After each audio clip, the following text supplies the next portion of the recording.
बिस्मिल्लाहिर्रहमानिर्रहीम। आज के इस वीडियो के अंदर इम्यूनिटी को रिवाइज़ करने वाले हैं। तो स्टार्ट करते हैं। सबसे पहले इन्नेट और अडैप्टिव इम्यूनिटी का डिफरेंस लिखा हुआ है। तो जो इन्नेट इम्यूनिटी होती है नॉन स्पेसिफिक होती है, अडैप्टिव वाली स्पेसिफिक होती है। जो time from exposure to the action है, तो जो रैपिड होता है इन्नेट के लिए, जबकि स्लो होता है अडैप्टिव के लिए। जो इम्यूनोलॉजिकल मेमोरी होती है ये अडैप्टिव के लिए होती है, इन्नेट के लिए कोई इम्यूनोलॉजिकल मेमोरी नहीं होती। सेल मीडिएटेड इम्यूनिटी के एग्जांपल, यानी जो सेल मीडिएटेड कंपोनेंट होते हैं इन्नेट के अंदर, तो वो नेचुरल किलर सेल और मैक्रोफेजेस होते हैं, जबकि अडैप्टिव के अंदर हेल्पर टी सेल और साइटोटॉक्सिक टी सेल होते हैं। एग्जांपल ऑफ ह्यूमरल, तो ह्यूमरल में जो कॉम्प्लीमेंट होते हैं वो इनेट के अंदर आते हैं, जबकि एंटीबॉडीज अडैप्टिव में आ जाती है। इसके बाद important component of innate immunity, कुछ ऐसे फैक्टर्स होते हैं जो कि माइक्रो ऑर्गेनिज्म की एंट्री को लिमिट कर देते हैं इनटू द बॉडी। तो इसमें केराटिन लेयर होती है, इंटैक्ट स्किन की लाइसोजाइम होती है, टेयर के अंदर सिक्रेशन के अंदर रेस्पिरेटरी सिलिया है, low pH in the stomach vagina होता है, फैटी एसिड होता है स्किन के अंदर, सरफेस फेगोसाइट होते हैं, फॉर एग्जांपल एल्वियोलर मैक्रोफेजेस है, डिफेंसिन है, और नॉर्मल फ्लोरा थ्रोट कोलोन और वजाइना होता है। आपको पता है कि जो इनेट इम्यूनिटी इसको फिजिकल, केमिकल और बायोलॉजिकल बैरियर में डिवाइड कर देती है। इसके बाद हम आगे चलते हैं सीधा। तो जो major function of B cell है, तो जो बी सेल होते हैं इनका एंटीबॉडी प्रोडक्शन है। तो जो बी सेल होती है क्या करती है, नंबर वन फंक्शन है कि ये होस्ट डिफेंस प्रोवाइड करती है अगेंस्ट द इन्फेक्शन, यानी जो एंटीबॉडीज होती है बैक्टीरिया को ऑप्सोनाइज कर देती है। इसके अलावा न्यूट्रलाइजेशन करती है आगे एंटीबॉडी डिपेंडेंट साइटोटॉक्सिसिटी भी एंटीबॉडी की वजह से होती है, एलर्जी और hyper sensitivity like type 1 type 2 type 3 और ऑटो इम्यूनिटी भी हो जाती है। जबकि मेजर फंक्शन और टी सेल के अंदर host defence against the infection है, ट्यूमर रिजेक्शन इसकी वजह से होती है। इसके अलावा अडैप्टिव इम्यून सिस्टम के फंक्शन को कोऑर्डिनेट करना, रेगुलेट करना, फॉर एग्जांपल हेल्पर है, एलर्जी या hypersensitivity, for example poison oak की वजह से, type 4 hypersensitivity contact dermatitis है, ऑटो इम्यूनिटी और ट्रांसप्लांट ग्राफ्ट रिजेक्शन होती है। ठीक है, इसके बाद आ जाते हैं अडैप्टिव और एक्टिव और पैसिव इम्यूनिटी में। जो एक्टिव होती है इसमें एंटीबॉडी और टी सेल आ जाती है, जबकि पैसिव में सिर्फ एंटीबॉडी होती है। एडवांटेजेस है कि एक्टिव इम्यूनिटी ज़्यादा ड्यूरेशन की होती है, पैसिव इम्यूनिटी इमीडिएट होती है। एंड डिसएडवांटेजेस ये है कि जो एक्टिव इसका स्लो ऑनसेट होता है, पैसिव का शॉर्ट ड्यूरेशन होता है। इम्यूनोजेनेसिस मॉलिक्यूल्स होते हैं जो कि इम्यून सिस्टम को इंड्यूस कर देते हैं। अब इसके अंदर 3 कैटेगरी होती है, हेप्टेन एडजुवेंट होते हैं, ठीक है, और एंटीजन होते हैं। हेप्टेन ऐसे मॉलिक्यूल होते हैं जो कि इम्यूनोजेनिक होते हैं, लेकिन किसी स्पेसिफिक एंटीबॉडी से बाइंड करते हैं, बॉडी प्रोटीन से बाइंड करते हैं, उनको अल्टर कर देते हैं, उनको इम्यूनोजेनिक बना देते हैं। एडजुवेंट ऐसे मॉलिक्यूल होते हैं जो कि इम्यून रिस्पॉन्स को बढ़ा देते हैं टू एन एंटीजन, लेकिन ये एंटीबॉडी से बाइंड नहीं करते।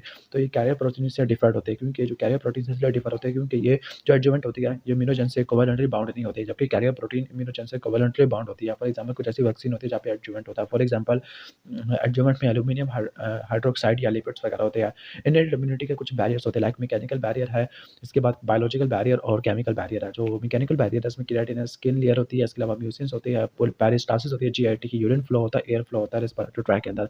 केमिकल बैरियर में फैटी एसिड है, ओके, डिफेंसिन वगैरह आ जाती है, गैस्ट्रिक एसिड है, ठीक है, डाइजेस्टिव एंजाइम है, डिफेंसिन वगैरह, लो पीएच और सर्फेक्टेंट प्रोटीन है। बायोलॉजिकल के अंदर स्किन का फ्लोरा, गट का फ्लोरा, वजाइनल फ्लोरा आ जाती है, आईजी आ जाती है, nose mouth pharyngeal flora, IG secretion वगैरह में आ जाती है। इसके बाद चलते हैं टोल लाइक रिसेप्टर। जो टोल लाइक रिसेप्टर 2, 4 और यहाँ पर लिखा हुआ है कि 2, 4 और 9 आई थिंक। तो जो 2 और होते हैं पेप्टिडोग्लाइकन को करते हैं, 4 वाले लाइपोपॉलीसैकेराइड यानी जो एंडोटॉक्सिस होते हैं उनको रिकॉग्नाइज़ करते हैं, जबकि डीएनए को करने वाले आई थिंक यहाँ पर टोल लाइक रिसेप्टर 9 लिखा हुआ है। इसके बाद important feature of macrophages. Macrophages के कुछ इंपॉर्टेंट फंक्शंस हैं, फैगोसाइटोसिस, एंटीजन प्रेजेंटेशन और साइटोकाइन्स है। साइटोकाइन इंटरल्यूकिन 1 प्रोड्यूस करते हैं, 6 प्रोड्यूस करते हैं, इंटरल्यूकिन 8 प्रोड्यूस करते हैं, अलावा ट्यूबरकुलोसिस फैक्टर अल्फा प्रोड्यूस करते हैं। ठीक है, इसके बाद हम आगे चलते हैं नेचुरल किलर्स है। तो नेचुरल किलर्स है लार्ज ग्रैन्युलर लिम्फोसाइट होते हैं, इनके पास कोई टी सेल रिसेप्टर नहीं होता, सीडी3 प्रोटीन भी नहीं होती, सरफेस आईजीएम और आईजीडी इनमें कुछ भी नहीं होता, थाइमस इनके डेवलपमेंट के लिए रिक्वायर नहीं होता। सीवियर कंबाइंड इम्यूनोडेफिशिएंसी सिंड्रोम के अंदर इनका नंबर नॉर्मल होता है, इनकी एक्टिविटी प्रायर एक्सपोजर से नहीं बढ़ती, इनका कोई मेमोरी वगैरह नहीं होती। फंक्शन ऑफ नेचुरल किलर्स है। तो नेचुरल किलर फसल के क्या फंक्शन होते हैं? सबसे पहला है कि इन्होंने वायरस इन्फेक्टेड सेल को रिकॉग्नाइज करना होता है। किस तरह से रिकॉग्नाइज करती है? इन्फेक्टेड सेल के ऊपर एमएससी1 नजर नहीं आते। इसके अलावा वायरस इन्फेक्टेड सेल को, कैंसर सेल को किल कर देते हैं पैराफोरन ऑर्गन एंजाइम से, के लिए नॉन स्पेसिफिक होती है, फॉरेन प्रेजेंटेशन के ऊपर डिपेंड नहीं करती, और ये गामा इंटरफेरॉन प्रोड्यूस करते हैं। गामा इंटरफेरॉन अल्टरनेट नहीं बल्कि जो हमारे एक्टिवेटेड M1 मैक्रोफेजेस होते हैं उनको एक्टिवेट कर देती है, क्लासिकल पाथवे कहा जाता है। तो साइटोकाइन होती है इम्यून सिस्टम की लैंग्वेज होती है, जो इम्यून सेल्स होती है साइटोकाइन को यूज़ कर देता है ताकि दूसरे से कम्युनिकेट वगैरह कर सके।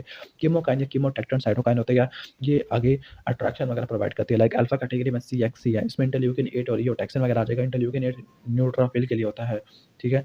इसके बाद हम कह देते हैं कि जो बीटा क्लास है, बीटा क्लास में C से कीमोकाइन है, इसमें रेंटेक आ जाएगा और MSAF आ जाएगा। ये एक्टिवेटेड टी सेल से प्रोड्यूस होती है, मोनोसाइट को एक्टिवेट करते हैं।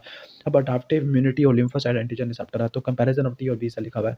जो एंटीजन रिसेप्टर होते हैं द सरफेस, तो एंटीजन के रिसेप्टर टी सेल और बी सेल दोनों के ऊपर पड़े होते हैं। जो एंटीजन रिसेप्टर जो सिर्फ MHC1 से एसोसिएशन वाली पेप्टाइड को रिकॉग्नाइज करते हैं, तो वो टी सेल वाले होते हैं, ठीक है। इसके अलावा जो एंटीजन एंटीजन रिसेप्टर होते हैं जो कि होल अनप्रोसेस्ड प्रोटीन को रिकॉग्नाइज करते हैं, ठीक है, तो वो बी सेल वाले होते हैं। यानी जो एंटीजन प्रेजेंटिंग सेल होते हैं वो बी सेल होते हैं, जबकि रिकॉग्नाइज करने वाले टी सेल होते हैं। आईजीएम ऑन द सर्फेस तो बी सेल होती है। CD3 protein on the surface तो ये आपको किसमें देखने को मिलती है, टी सेल में देखने को मिलती है। Clonal expansion after the contact with antigen दोनों में होती है। इम्यूनोग्लोबुलिन की सिंथेसिस बी सेल की होती है। इंटरल्यूकिन 2, 4, 5 गामा इंटरफेरोन की प्रोडक्शन से टी सेल करती है। इफेक्टर तो वो टी सेल होती है। मैच्योरेशन या थाइमस टी सेल होती है। मैच्योरेशन बोन मैरो तो वो बी सेल होती है। Important function of B cell है, तो जो बी सेल होती है प्लाज्मा सेल में डिफरेंशिएट हो जाते हैं, वहाँ एंटीबॉडी वगैरह प्रोड्यूस कर देता है। इसके अलावा ये मेमोरी सेल प्रोड्यूस करती है, जो कि आगे री-इन्फेक्शन वगैरह को रिस्पॉन्ड करती है। एक प्रोटीन होती है जिसका नाम है प्रोटॉन टायरोसिन काइनेज, ये वो प्रोटीन है जो कि इम्यूनोग्लोबुलिन को डिटेक्ट करती है और ये सिग्नल करती है। ओके, तो प्री बीटा सेल को मैच्योर कर लेती है बी सेल के अंदर और वो डिवाइड और डिफरेंशिएट करना शुरू कर देती है। एक्स लिंक्ड ए गामा ग्लोबुलिनिमिया या प्रोटॉन एक गामा ग्लोबुलिनिमिया के अंदर होता ही है कि जो म्यूटेशन होती है gene coding for proton tyrosine kinase, इसकी वजह से क्या होगा, सेल होता है तो प्री बीटा से बीटा की तरफ नहीं चल सकता और एंटीबॉडी की प्रोडक्शन नहीं हो पाती। जो एफसी होती है कांस्टेंट या क्रिस्टलाइजेबल फ्रैगमेंट होता है। जो लाइट चेन होती है, लाइट चेन के अंदर दो सब चेन्स होती है, दो पॉलीपेप्टाइड चेन है, कैपा और लैम्डा चेन होती है, जबकि हैवी चेन के अंदर मज़े 4-5 होती है। इसी की बेस पर डिफरेंट आइसोटाइप होती है, like gamma, alpha, mu, delta और एप्सिलॉन वगैरह होती है। तो इम्यूनोग्लोबुलिन की क्लास स्विचिंग होती है। ओके, आइसोटाइप स्विचिंग होती है, आइसोटॉपिक कम्युनिकेशन होती है। ओके, ये वो बायोलॉजिकल मैकेनिज्म है जिसमें जो बी सेल की जो इम्यूनोग्लोबुलिन प्रोडक्शन होती है वो एक टाइप से दूसरे टाइप में शिफ्ट हो जाती है। फॉर एग्जांपल आइसोटाइप आईजीएम से वाईजीजी प्रोड्यूस करना शुरू कर देता है। एलीलिक एक्सक्लूजन वो टाइप है जिसमें एक एलील होता है, एक जीन का वो एक्सप्रेस होता है, दूसरा जो साइलेंस होता है। ये फिनोमेना आपको बी लिम्फोसाइट के प्रोडक्शन के अंदर, डेवलपमेंट के अंदर देखने को मिलता है। जो एलीलिक एक्सक्लूजन होती है ये मैच्योर बी सेल को अलाउ करती है ताकि वो एक पार्टिकुलर इम्यूनोग्लोबुलिन को एक्सप्रेस कर सके। थाइमिक सिलेक्शन, जो थाइमिक सिलेक्शन होती है तो यहाँ पर क्या होती है, यहाँ पर थाइमिक सिलेक्शन के अंदर 3 चेक पॉइंट सिलेक्शन होते हैं। पहला है बीटा सिलेक्शन होती है, इसके बाद पॉजिटिव और नेगेटिव सिलेक्शन है। बीटा सिलेक्शन के अंदर जो कॉमन लिम्फोइड प्रीकर्सर सेल होते हैं जो कि थाइमस के अंदर माइग्रेट करते हैं, इनको टी सेल प्रीकर्सर या थाइमोसाइट कहते हैं। तो वो किसी भी टी सेल को एक्सप्रेस नहीं करते, इसको बोलते हैं double negative, like CD4 negative और CD8 नेगेटिव होते हैं। इसके बाद डबल नेगेटिव स्टेज है, इसके अंदर फंक्शनल जो बीटा चेन है उसके ऊपर फोकस किया जाता है। यानी डबल पॉजिटिव के अंदर ये होता है कि जो फंक्शनल अल्फा चेन है वो प्रोड्यूस हो रही है नहीं हो रही, यानी जो फंक्शनल अल्फा और बीटा जो रिसेप्टर होगा वही आगे प्रोग्रेस करेगा, ठीक है। इसके बाद डबल नेगेटिव होते हैं। डबल नेगेटिव के अंदर जो ऐसे टी सेल होते हैं जो कि इनवेरिएंट चेन को एक्सप्रेस करते हैं, लेकिन वो बीटा सेल चेन को रीऑर्गेनाइज कर देते हैं, फिर वापस वो बीटा चेन को रीअरेंज कर देते हैं दूसरे पार्ट के साथ। फाइनली उससे टी सेल की प्रोलिफरेशन वगैरह होना शुरू हो जाती है। इसके बाद चलते हैं हम पॉजिटिव सिलेक्शन की तरफ। पॉजिटिव सिलेक्शन के अंदर double positive selection, CD4 positive और CD8 पॉजिटिव, यानी जो थाइमोसाइट होते हैं CD4 और CD8 ये थाइमिक कॉर्टेक्स में जाते हैं जहाँ पर उनको सेल्फ एंटीजन प्रेजेंट करते हैं। पॉजिटिव सिलेक्शन में ये ऐसे टी सेल को रिस्पॉन्ड करेगा जो कि एमएससी से रिस्पॉन्ड करती है, इंटरैक्ट करते हैं। जो सेल्फ एंटीजन होती है थाइमिक के कॉर्टिकल एपिथेलियल सेल प्रेजेंट करते हैं, ऐसे थाइमोसाइट जो कि MHC1 या MHC2 को इंटरैक्ट करते हैं। ओके, लेकिन अप्रोप्रिएटली, ना ज़्यादा स्ट्रॉन्ग ना ज़्यादा वीक, तो वही आगे प्रोसीड करेंगे। लेकिन जो आगे अप्रोप्रिएटली इंटरैक्ट नहीं करते तो उनको मार दिया जाता है एपोप्टोसिस के जरिए। ठीक हो गया। ओके, इसके बाद हम ओके, सॉरी फॉर इंटरप्शन। अच्छा, ऐसे डबल पॉजिटिव टी सेल जो कि MSH2 से इंटरैक्ट करते हैं तो वो CD4 बन जाएगी। ऐसे टी सेल जो कि CD4 बन जाते हैं तो वो CD8 की डाउन रेगुलेशन कर देते हैं। ठीक हो गया। इसके बाद है नेगेटिव। नेगेटिव के अंदर ऐसे थाइमोसाइट जो कि पॉजिटिव सिलेक्शन को सर्वाइव कर गया है तो वो थाइमिक मेडुला की तरफ मूव करना शुरू कर देते हैं। अब मेडुला के अंदर इनको दोबारा से सेल्फ एंटीजन प्रेजेंट करवा दी जाती है, मेडुला यानी MSC कॉम्प्लेक्स के साथ। ऐसे कुछ ऐसे मेडुलरी थाइमिक एपिथेलियल सेल होते हैं जिनको थाइमिक डेंड्रिटिक सेल फेगोसाइटोस कहलाते हैं, जिसकी वजह से वो प्रेजेंटेशन करते हैं सेल्फ एंटीजन के। ऐसे थाइमोसाइट जो कि सेल्फ एंटीजन के साथ इंटरैक्ट करेंगे तो उनको मार दिया जाता है, लेकिन जो नहीं करेंगे तो उनको छोड़ दिया जाता है, ठीक है। इसके बाद चलते हैं हमारे adaptive immunity, T cell mediated immunity. तो कॉन्स्टिट्यूएंट क्या होते हैं, एंटीजन प्रेजेंटिंग सेल है जिसमें मैक्रोफेजेस और डेंड्रिटिक सेल होते हैं, ये फेगोसाइटोस करते हैं माइक्रोब्स को और एंटीजन को प्रेजेंट करते हैं टू द टी सेल। इसके बाद इफेक्टर या हेल्पर टी सेल होते हैं, एंटीजन रिसेप्टर को यूज करते हैं ताकि एंटीजन को रिकॉग्नाइज करे, साइटोकाइन प्रोड्यूस करे, वो आगे इम्यून सिस्टम को एक्टिवेट भी कर सकते हैं, सप्रेस भी कर सकते हैं। साइटोटॉक्सिक टी सेल होते हैं, एंटीजन रिसेप्टर को यूज करते हैं ताकि किल कर सके। नेचुरल किलर सेल कोई एंटीजन रिसेप्टर नहीं होता, इनएट रिसेप्टर होते हैं और ये डिटेक्ट और किल करते हैं वायरस इन्फेक्टेड सेल को या ट्यूमर इन्फेक्टेड सेल को। इसके बाद है कि 4 main category of T cell function. तो पहला इफेक्टर टी सेल होते हैं, ठीक है। तो इफेक्टर टी ये क्या होते हैं, लिम्फोइड ऑर्गन को लीव कर देते हैं, ये इम्यून सिस्टम को कोऑर्डिनेट करते हैं, इन्फ्लेम टिश्यू के साथ फॉलिकुलर बी लिम्फोसाइट के साथ माइग्रेट कर देते हैं, वहाँ पर बी सेल की हेल्प करते हैं, रेगुलेटरी इन्फ्लेमेशन को सप्रेस कर देते हैं, साइटोटॉक्सिक वायरस इन्फेक्टेड सेल और ट्यूमर सेल को किल कर देते हैं। इंटरल्यूकिन 1, 6 और 23 ये मैक्रोफेजेस और डेंड्रिटिक सेल दोनों से प्रोड्यूस होती है, ये आगे TH17 की डिफरेंशिएशन कराते हैं, ठीक है, 1, 6 और 23। जबकि इंटरल्यूकिन 4 होता है ये मास सेल से प्रोड्यूस होता है, ओके, ये TH2 की डिफरेंशिएशन करता है। जो इंटरल्यूकिन 12 है ये मैक्रोफेजेस से प्रोड्यूस होता है, ये TH1 की प्रोडक्शन करवाता है, डिफरेंशिएशन करा देता है। दोबारा बता देता हूँ, 1 6 से 23 करवाती है किसकी, 17 की 4 करवाता है 2 की, जबकि 12 वाला ये 1 के करवा देता होता है। इसके बाद test for evaluation of cell mediated immunity, तो जो number of each type of immune cell है उसको देखने के लिए हम फ्लो साइटोमेट्री देखते हैं।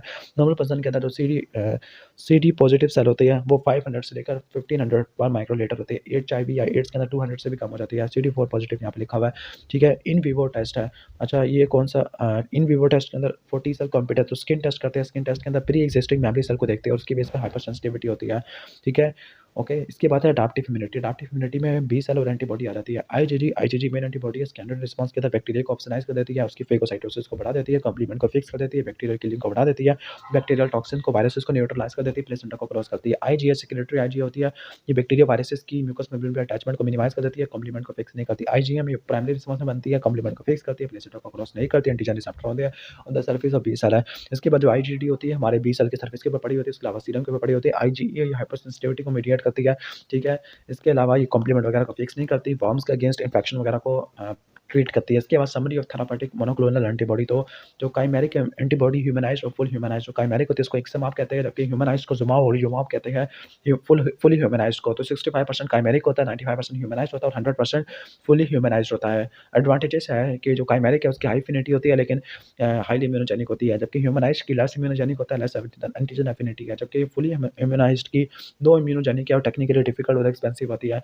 एमएससी और इनकी तरफ चलती है, ट्रांसप्लांटेशन की तरफ। जो एमएससी प्रोटीन होती है एलो एंटीजन होती है। एलो एंटीजन का मतलब है कि different members of same species में डिफरेंट होते हैं, ठीक है। ह्यूमन के अंदर ये प्रोटीन होती है human leukocyte antigen HLA gene, जो कि क्रोमोसोम नंबर 6 के ऊपर पड़ा हुआ होता है, वहां से कोड होती है। एचएलए ए बी सी होती है, एमएससी 1 के लिए होती है, एमएससी 2 के लिए डी वाले होती है। एमएससी 1 है हमारे ऑल न्यूक्लिएटेड सेल के ऊपर पड़ी होती है, एमएससी टाइप 2 हमारे एंटीजन प्रेजेंट सेल पे पड़ी होती है, मैक्रोफेज डेंड्रिटिक सेल और बी सेल पे पड़ी होती है। कंपैरिजन ऑफ एमएससी 1 और एमएससी 2, जो एमएससी 2 के ऊपर CD यानी जो प्रेजेंट होते हैं ऑन द CD4, तो CD4 MSC2 जिसको CD8 के लिए MSC1 होते हैं, okay. Found in surface of all nucleated cell, तो जो न्यूक्लिएटेड सेल के ऊपर सिर्फ MSC1 होते हैं, जबकि तमाम एंटीजन प्रेजेंटिंग सेल के ऊपर दोनों पड़े हुए होते हैं। इसके बाद जो जीन्स होती है HLA फोकस में, तो वो दोनों कोड करती है क्रोमोसोम नंबर 6 के अंदर, कोड डोमिनेंट दोनों की होती है। Multiple allele at the each gene है। अब दो पॉलीपेप्टाइड किसकी होती है, MSC टाइप 2 की, जबकि एक पॉलीपेप्टाइड होती है, ठीक है। पार्टिकुलर HLA फोकस और बीटा 2 माइक्रोग्लोबुलिन, तो ये MSC टाइप 1 में होती है। इसके बाद सॉलिड ऑर्गन ट्रांसप्लांटेशन, तो सॉलिड ऑर्गन ट्रांसप्लांटेशन में एक्यूट एलोग्राफ्ट रिजेक्शन होता है। इसमें जो ग्राफ्ट की रीवैस्कुलराइजेशन होती है इनिशियली नॉर्मल होती है, लेकिन 11 से लेकर 14 दिन के अंदर जो सर्कुलेशन वगैरह रिड्यूस होना शुरू हो जाती है, मोनोन्यूक्लिएटेड सेल प्रोलिफरेट करना शुरू कर देते हैं, इन्फिल्ट्रेट करना शुरू कर देते हैं, नेक्रोसिस होती है। इसको प्राइमरी और फर्स्ट सेट रिएक्शन कहते हैं। सेकंड, एलोग्राफ्ट सेम डोनर का अगर दिया जाए तो ये 5 से लेकर 6 दिन में होना शुरू हो जाएगा, ठीक है। अब ग्राफ्ट रिएक्शन के डिफरेंट रिएक्शंस होते हैं, लाइक यहाँ पे pathway of solid organ transplantation, तो पहला डायरेक्ट पाथवे के अंदर जो डोनर के डेंड्रिटिक सेल होती है, डोनर के डेंड्रिटिक सेल है, वो ग्राफ्ट से माइग्रेट करने के बाद ड्रेनिंग लिम्फ नोड पे जाती है। वहाँ पर recipient CD4 positive helper T cell से इंटरेक्शन करते हैं, CD8 से इंटरेक्शन करते हैं, ठीक है। और HLA मिसमैच की वजह से क्या होता है कि आपको इम्यून रिएक्शन देखने को मिलता है, लाइक जो TS सेल होती है साइटोटॉक्सिसिटी सेल की हेल्प करते हैं, वो ग्राफ्ट में जाती है, डोनर सेल को किल करना शुरू कर देते हैं, जिसमें मिसमैच MSC1 की हुई है। जबकि जो इनडायरेक्ट के अंदर जो रेसिपिएंट के डेंड्रिटिक सेल है वो प्रोटीन को टेकन अप करना शुरू कर देता है डैमेज ग्राफ्ट सेल से। जो डेंड्रिटिक सेल है एंटीजन को प्रोसेस करना शुरू कर देंगे, प्रेजेंट करना शुरू कर देंगे, ठीक हो गया। और यहाँ पे भी आपको इम्यून रिएक्शन देखने को मिलेगा। अब ग्राफ्ट जो फीटस होता है वो एलोग्राफ्ट होता है, लेकिन वो रिजेक्ट नहीं होता, क्योंकि जो प्लेसेंटा होता है वो मैटरनल टी सेल को अलाउ नहीं करता कि वो फीटस के अंदर आ जाए। दूसरा जो टी सेल होता है प्लेसेंटा के अंदर वो बाइस्ड हो जाती है टुवर्ड्स टी रेगुलेटरी सब यूनिट है। जो टी रेगुलेटरी सब यूनिट होती है वो टी सेल बन जाती है और वो टॉलरेंस प्रोवाइड करती है। लास्ट में एक और जो चीज़ है वो ये भी है कि जो प्लेसेंटा सर्कुलेशन है वो डिफरेंट होती है मदर सर्कुलेशन से और फीटल सर्कुलेशन से। इसके बाद बिग रोमिन लिखा हुआ है, इसको छोड़ देते हैं। सॉरी। अच्छा, यहाँ पर रिजेक्शन के स्टेप लिखे हुए हैं, एक्यूट है, वैस्कुलर रिजेक्शन उसको भी छोड़ देते हैं, क्रोनिक रिजेक्शन है। अच्छा, manifestation of solid organ transplant rejection, तो manifestation of solid organ rejection में पहले हाइपर एक्यूट रिएक्शन होगा, फिर एक्यूट सेलुलर है, फिर एक्यूट ह्यूमोरल है, फिर क्रोनिक रिजेक्शन है। तो सबसे पहले हाइपर एक्यूट है। हाइपर एक्यूट के अंदर आपको क्या देखने को मिलेगा, पहले से बनी बनाई एंटी डोनर एंटीबॉडीज होती है जो कि ग्राफ्ट पे जाके बाइंड करती है एंडोथेलियम के ऊपर और उसको डिस्ट्रॉय करना शुरू कर देती है, थ्रोम्बोसिस करवाती है, स्कीमा डैमेज करवाती है, ग्राफ्ट फेलियर करवा देती है। इसके बाद जो एक्यूट सेलुलर रिजेक्शन है, इसमें जो टी सेल होती है वो ग्राफ्ट के पैरेन्काइमा को डिस्ट्रॉय कर देती है बाय साइटोटॉक्सिसिटी। इसके बाद एक्यूट ह्यूमोरल है, वहाँ पे एंटीबॉडी ग्राफ्ट वेस्कुलर को डिस्ट्रॉय कर देती है। इसके अलावा क्रोनिक रिजेक्शन रिएक्शन है इसमें जो आर्टेरियोस्क्लेरोसिस डोमिनेट करती है। इसमें जो टी सेल की एक्टिवेशन होती है, एंटीबॉडीज़ होती है, जो टी सेल होते हैं साइटोकाइन प्रोड्यूस होते हैं जो कि वैस्कुलर स्मूथ मसल के प्रोलिफरेशन को बढ़ा देती है। जो एंटीबॉडीज़ होती है एंडोथेलियल इंजरी करवाती है। इन दोनों की वजह से आर्टेरियोस्क्लेरोसिस वगैरह हो जाती है। उसके बाद कॉम्प्लीमेंट है, कॉम्प्लीमेंट के 3 मेन इफेक्ट होते हैं। पहला लाइसिस ऑफ सेल है, दूसरा जनरेशन ऑफ मीडिएटर्स होती है, तीसरा ऑप्सोनाइजेशन होती है। Okay, biological effect of complement like जो ऑप्सोनाइजेशन है C3b की वजह से होता है, कीमोटैक्सिस C5a की वजह से होती है, एनाफ्लैटॉक्सिन C3 है, C4 है, C5a से होती है। जो साइटोलाइसिस होती है C5b6 यानी जो मैक वगैरह से होती है, एनहांसमेंट ऑफ एंटीबॉडी प्रोडक्शन तो वो C3b होती है। इसके बाद पाथवे ऑफ कॉम्प्लीमेंट एक्टिवेशन तो एंटीजन एंटीबॉडी कॉम्प्लेक्स एक क्लासिकल वाला होता है, लैक्टिन वाला मेनस बाइंडिंग लैक्टिन से, जबकि जो अल्टरनेटिव वाला होता है उसमें माइक्रोबियल सरफेस होते हैं पार्टिकल्स लाइक एंडोटॉक्सिन होते हैं, वो बाइंड करते हैं C3 को, C3 वाटर और B होता है। फिर जो D वाला है वो प्रोटीज के तौर पे काम करता है, C3b और B में तोड़ देता है, फिर आगे C3 एक्टिवेट होता है, फिर आगे दोबारा से इस तरह के कैटालिटिक रिएक्शन चलता रहता है। ओके, इसके बाद चलते हैं क्लिनिकल एस्पेक्ट ऑफ कॉम्प्लीमेंट। जो अगर सी अगर लेट कंपोनेंट की डेफिशिएंसी होती है तो फिर नेज़िरिक इन्फेक्शन काफ़ी ज़्यादा होता है। C1 एस्ट्रेस इन्हिबिटर की डेफिशिएंसी की वजह से एंजियोडीमा होता है।